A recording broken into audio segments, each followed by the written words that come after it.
Hello everyone, welcome back to my channel zoology by Mona Shekhawat.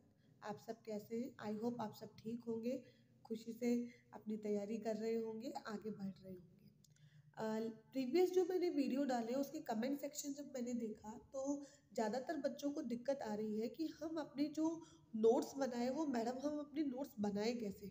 हमें पता है कि जो भी मैटर आना है वो एनसीईआरटी से मैटर आना है, लेकिन उसके बावजूद हमें दिक्कत आती है, हमसे नोट्स बन नहीं पाते हैं। तो हम इस नोट्स को बनाए कैसे, तो इस वाली चीज़ को मैं यहाँ पर आपको बताना चाहूँगी। तो अपना आज का जो वीडियो होगा वो इसी के लिए होगा कि हम डिफरेंट कॉम्पिटिटिव एग्जाम के लिए एनसीईआरटी को रीड कैसे करें और एनसीईआरटी से कैसे पता करें कि इम्पॉर्टेंट जो हमारा टॉपिक है वो कौन सा है, इनमें से कौन सी लाइन इंपॉर्टेंट है, क्योंकि जब हम पढ़ने लगते हैं तो हमें सारी इंपॉर्टेंट लगती है।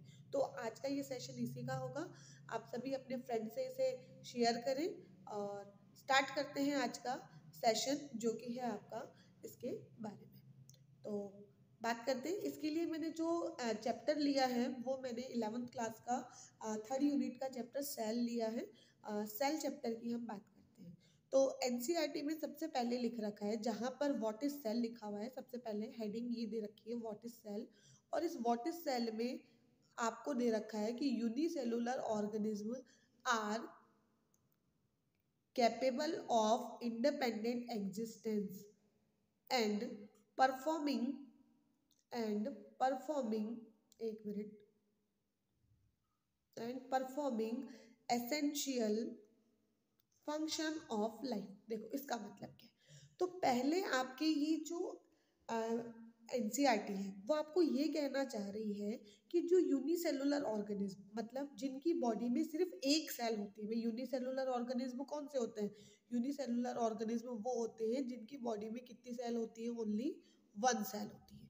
तो जिनकी बॉडी में सिर्फ एक सेल है वो एक सेल की हेल्प से भी अपना इंडिपेंडेंट एग्जिस्टेंस रख रहे हैं, मतलब वो अपना जीवन व्यतीत कर रहे हैं, उनको किसी दूसरी चीज का डिपेंडेंसी नहीं चाहिए।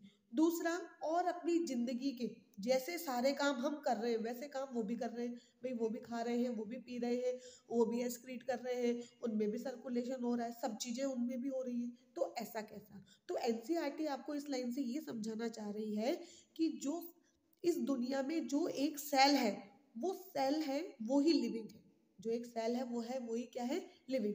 और सेल से नीचे जो कुछ भी होगा वो लिविंग की कैटेगरी में आपके नहीं आएगा। जैसे कि ये लाइन आपको कह रही है कि anything less than a complete structure of cell does not ensure independent living. तो यहाँ से आपके क्वेश्चन सीधा सीधा बनता है कि सेल क्या यूनिसेलुलर ऑर्गेनिज्म इंडिपेंडेंट एग्जिस्टेंस रखते हैं? तो आप बोलोगे हाँ रखते हैं। एग्जाम्पल मैं बताऊं तो बैक्टीरिया यूनिसेलुलर है, प्रोटिस्ट जो आप पढ़ते हो प्रोटोजोआ में, अमीबा, यूग्लिना, पैरामीशियम, एक सेल ही तो है, उनके अंदर एक सेल ही तो है, उस एक सेल से ही वो सारा काम कर रहे हैं। अपना खुद का उनका एग्जिस्टेंस है, उनके उनको हम पूरा पूरा पढ़ते हैं। कि जैसे मैं बात करूँ यूग्लिना की बात करूँ तो हम इसको पूरा पढ़ते हैं, इसमें फ्लैजिला है लोकोमोशन के लिए, सारी चीजें हम इसमें पढ़ते हैं। किसी ये इससे ये वाली पर्टिकुलर बीमारी हो जाती है, मिक्सोट्रोपिक होता है, सब हम यहाँ पे पढ़ते हैं।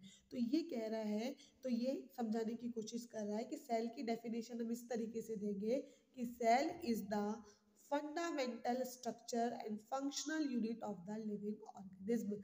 कि किसी भी लिविंग ऑर्गेनिज्म के अंदर सारे के सारे जो काम है वो करता कौन है? सेल। क्योंकि जब एक सेल थी वो तब भी काम कर रही है, और हमारी जैसी कॉम्प्लेक्स बॉडी है तो भी वो सारे काम कर रही है। तो जो सेल है वो हमारे जीवन की फंडामेंटल यूनिट है, उसी से हमारी पूरी बॉडी बनी हुई है, और हम जो भी फंक्शन करते हैं वो सब उसी से करते हैं। तो इस लाइन का पूरा सार ये है। तो ये यहाँ तक हुआ। फिर जो एनसीईआरटी कह रही है कि ये एनसीईआरटी इसकी डिस्कवरी के बारे में कुछ आपको बताना चाह रही है। वो बताना चाह रही है कि एंटोन वॉन ल्यूवेनहॉर्न ने सबसे पहले लिविंग सेल को देखा। तो हमने जो पढ़ रखा है वही हमने पढ़ रखा है कि रॉबर्ट हुक ने डिस्कवरी की। हमने तो किसका नाम पढ़ रखा है? रॉबर्ट हुक का नाम हमने पढ़ रखा है कि इसने सेल की डिस्कवरी की।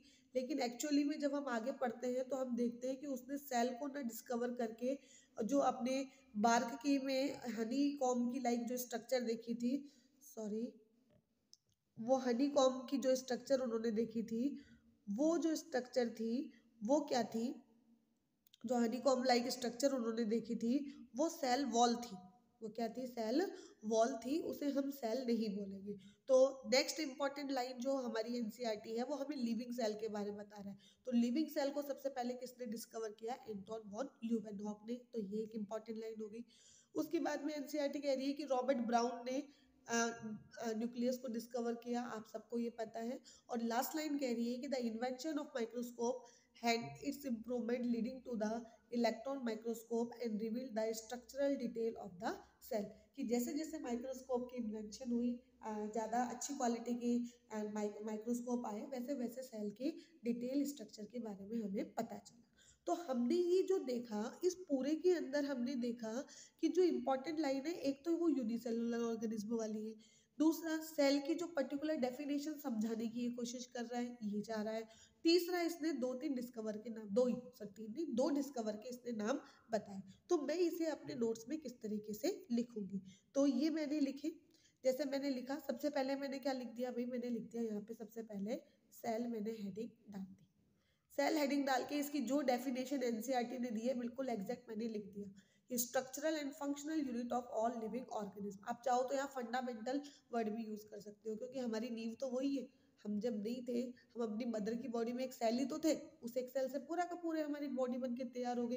तो cell is our fundamental unit, हम वो भी बोल सकते हैं। दूसरा, फिर मैंने इस वाले पॉइंट को ऐड किया जो कि था यूनिसेलुलर ऑर्गेनिज्म के बारे में। यूनिसेलुलर ऑर्गेनिज्म कौन कौन से होते हैं, तो बैक्टीरिया होता है एक तो, और एक आपके बैक्टीरिया जितने भी है इस अर्थ के ऊपर, और एक आपके जो प्रोटिस्टा के अंदर आते हैं, किंगडम प्रोटिस्टा में जो आते हैं वो सब क्या होते हैं, यूनिसेलुलर ऑर्गेनिज्म।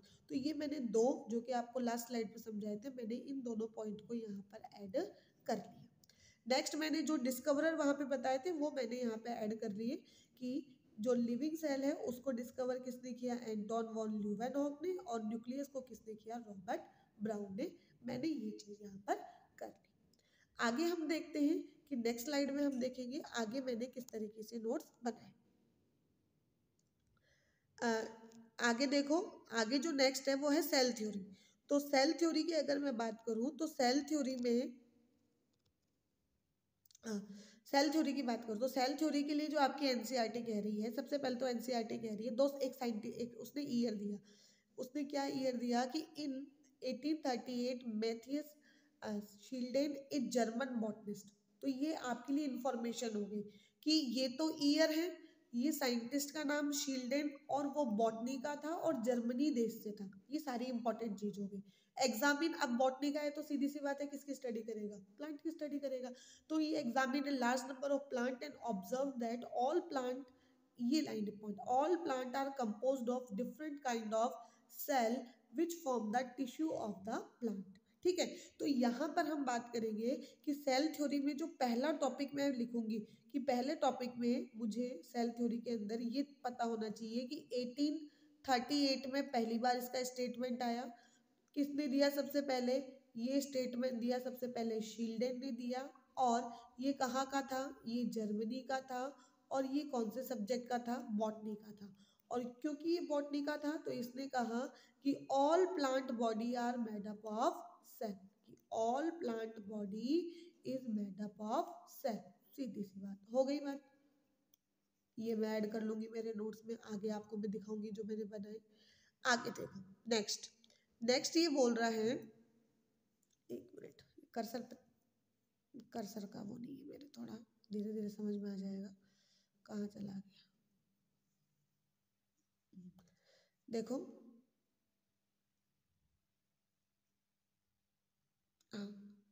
स्वान, सेकंड साइंटिस्ट आ गया स्वान। ईयर क्या है, 1839।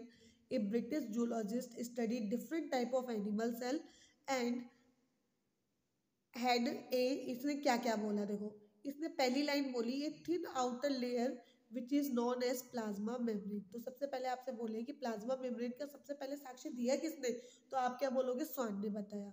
इसने आगे लिख रखा है he also concluded based on study on plant tissue that the presence of the cell wall is unique character of the plant. मतलब ये दूसरा स्टेटमेंट हो गया। और इन सब चीजों के बेस पे इसने फाइनल जो स्टेटमेंट दिया, तो फाइनल स्टेटमेंट इसने दिया कि all the bodies of animal and plant are composed of cell and product of the cell. इन्होंने ये चीज इसको बोली। तो हम इसको किस तरीके से ऐड करेंगे ये हम नेक्स्ट स्लाइड में देखते हैं। देखो, तो मैंने यहाँ पर इसको लिया कि सेल थ्योरी मैंने लिख दिया। सबसे पहले मेजरली हमने सेल थ्योरी हमारी दी किसने थी, तो हमारी, एक मिनट, हमारी जो सेल थ्योरी थी वो किसने दी थी, हमारी जो सेल थ्योरी है वो दी थी शील्डेन और स्वान ने। अभी मैंने बताया, अब मैंने कहा सबसे पहले मैंने जो शील्डेन है उसके, सबसे पहले मैंने इसको यहाँ ऐड किया कि 13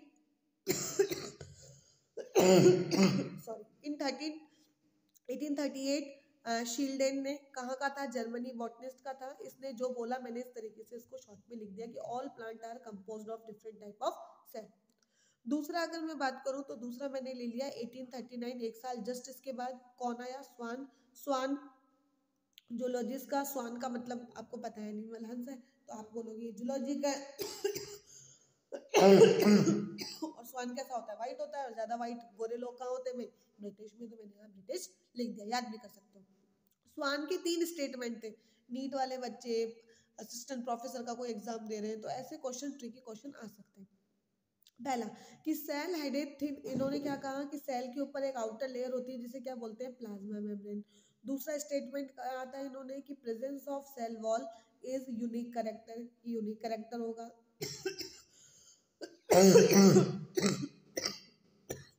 किसका यूनिक कैरेक्टर होगा, तो वो प्लांट का यूनिक कैरेक्टर होगा। यहाँ प्लांट लिखा हुआ है, प्लांट। आगे मैं बात करूं, तीसरा इन्होंने स्टेटमेंट क्या बोला कि both bodies of animal and plant are composed of cell and product of the cell. कि एनिमल की, प्लांट, एनिमल और प्लांट दोनों की बॉडी किससे मिलकर बनी होती है, इससे मिलकर बनी होती है, सेल से। तो हम बात करेंगे, शील्डेन ने दिए थे एक ये स्टेटमेंट कि शील्डेन ने तो सिर्फ कहा कि प्लांट की बॉडी बनी होती है प्लांट से। स्वान ने 3 चीजें बताई, स्वान तीनों चीजें बताई कि एक आउटर लेयर होती है जिसे प्लाज्मा मेम्ब्रेन कहते हैं, उसने दूसरा सेल वॉल के बारे में बताया, तीसरा उसने बताया कि एनिमल और प्लांट दोनों ही इससे मिलकर बने होते हैं। ठीक है, तो ये मैंने यहाँ पे ऐड कर लिया। नेक्स्ट अगर मैं देखूं तो नेक्स्ट मेरा जो पैराग्राफ है, नेक्स्ट मेरा पैराग्राफ बता रहा है यहाँ पर, नेक्स्ट मेरा पैराग्राफ बता रहा है कि शील्डेन और स्वान दोनों ने मिलकर सेल थ्योरी दी। This theory however did not explain as to how new cells were form. लेकिन इस सेल्स, हमें ये तो पता चल गया आगे कैसे होता है, लेकिन सेल बनी कैसे, सेल बनेगी कैसे आगे से आगे, ये हमें नहीं पता चला। तो एक साइंटिस्ट आया जिसका नाम था रुडोल्फ विर्चो, 1855 ईयर भी ध्यान रखना है। इसने सबसे पहले ये बोला कि सेल डिवाइड होती है और नई सेल हमेशा पुरानी वाली सेल से बनकर तैयार होती है, जिसे हम, इसने अपनी लैंग्वेज में लिखा था ओमिनी सेलुला ई सेलुला। फर्स्ट ग्रेड में ये क्वेश्चन पूछा जा चुका है और ये बहुत इजी क्वेश्चन है, ठीक है, सबको आता है। तो हमें इस वाले लाइन को वहां पे क्या करना पड़ेगा, ऐड करना पड़ेगा। लास्ट फिर उसने मॉडिफाई कर दिया और इसके स्टेटमेंट को और शील्डेन और स्वान की स्टेटमेंट को जोड़कर एक नई थ्योरी आई जिसे हम बोलते हैं मॉडर्न थ्योरी। ठीक है, तो सेल थ्योरी, जो मॉडर्न सेल थ्योरी आई, वो 2 चीज कहती है भाई। शील्डेन ने कहा था प्लांट की बॉडी बनी होती है, स्वान ने कहा प्लांट और एनिमल दोनों की बॉडी बनी होती है। लेकिन हमें पता है कि इस बायोलॉजी के अंदर तो हम माइक्रो ऑर्गेनिज्म भी होते हैं, सबको ही होते हैं, तो प्लांट और एनिमल ही तो लिविंग नहीं होता। तो नई सेल थ्योरी कहती है कि इस धरती के ऊपर जितने भी लिविंग ऑर्गेनिज्म हैं, उन वो किससे मिलकर बने हुए हैं, सेल और उनके प्रोडक्ट से। उनके product in the sense tissue, tissue आगे मिलकर ऑर्गन बनाएंगे, ऑर्गन सिस्टम बनाएंगे, सिस्टम से बॉडी बन जाएगी। और इन्होंने साथ ही अपना एक और जो रुडोल्फ, अपना जो साथी था रुडोल्फ विर्चो, उसका स्टेटमेंट जोड़ दिया कि all cells arises from pre existing cells. तो इस तरीके से इन्हें कोई दिक्कत नहीं है। तो इसे हम नोट्स में फिर यहाँ पर ऐड कर लेंगे, जैसे कि मैंने यहाँ पर ऐड किया, आप देख सकते हैं नीचे वाले स्टेटमेंट में मैंने यहाँ ऐड कर रखा है। इस वाले पैराग्राफ के अंदर आप देखोगे ईयर मैंने लिख दिया 1855, रुडोल्फ विर्चो लिख दिया। इसका सिर्फ स्टेटमेंट मैंने लिखा है कि new cell arises from the pre existing cells, और साथ में उसका जो उसकी लैंग्वेज में था स्टेटमेंट, उसको भी मैंने यहाँ पर ऐड कर दिया, ओमिनी सेलुला ई सेलुला। तो हम देख रहे हैं कि एनसीईआरटी से हमने सारी लाइन थोड़ा ना ली है, हमने तो इम्पोर्टेंट मैटर को किस तरीके से यहाँ पर हमने उसको कर दिया। आगे अगर हम बात करें, आगे इसका लास्ट अगर मैं, तो ये देखो मॉडल सेल थ्योरी के दोनों पॉइंट्स को मैंने यहाँ पे आपको लिख दिया कि all living cells are, all living organism are composed of cell, और दूसरा बोला all cell arises from the pre existing cells. तो इस तरीके से हम कोई भी एनसीईआरटी का कोई भी टॉपिक अच्छे से पढ़ सकते हैं, हमें उसके अंदर कोई भी दिक्कत नहीं आएगी। तो thank you so much for watching my video. Bye everyone.